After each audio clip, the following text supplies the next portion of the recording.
स्त्री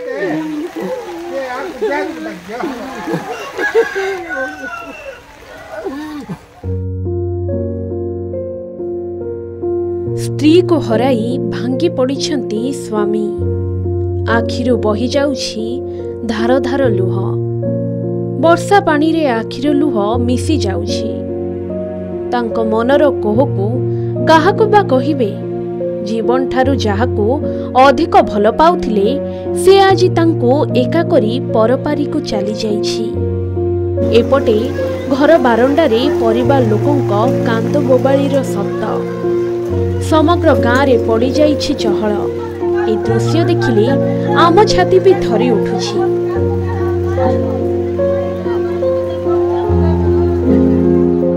हस खुशी होई राति रे खाई पी समस्ते सोईथिले। सकाळु उठिबा परे महिला जनक घर बारंडा झाड़ू करिबा पई बाहरी थिले।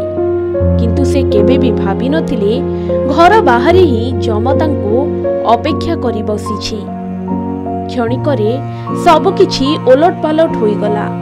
लगातार वर्षारे भुसुड़ी पड़िला कांथ। आउ कांथ तळे चापी होई चलीगला महिलांक जीवन। एभली अघटन नवरंगपुर जिला सदर महकुमा चामुरियागुड़ा अंचल रे घटी जाइछि। मृत महिला हेउछंती कुसुमा धाकड़।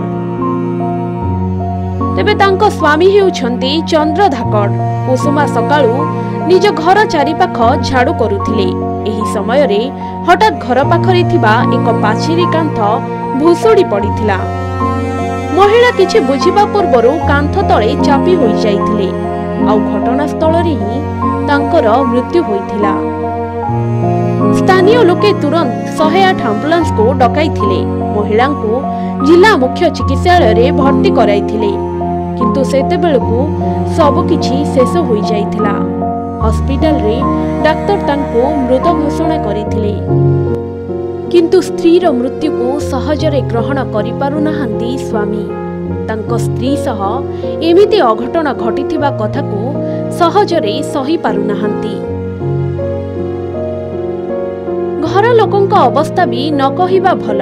कांदो बोबाळी रे फाटी पडुछि पूरा घर। तेबे एठारे काहाकु बा दोष देबे। मृत्यु जेते बेले आसे ना देखे समय ना देखे बयस। कुसुमांकर भी एमिति अकाल मृत्यु होइछि। दर्शक बंधु, लगातार वर्षा हेउथिबारु एमिति अनेक स्थान रे दुर्घटना घटुछि। तेणु आपण वर्षा समय रे एमिति भंगा कांथटारु दूरे रुहंतु। वर्षा समय रे घरु बाहरंतु नाही, नचेत एमिति दुर्घटनार सम्मुखीन हेबे।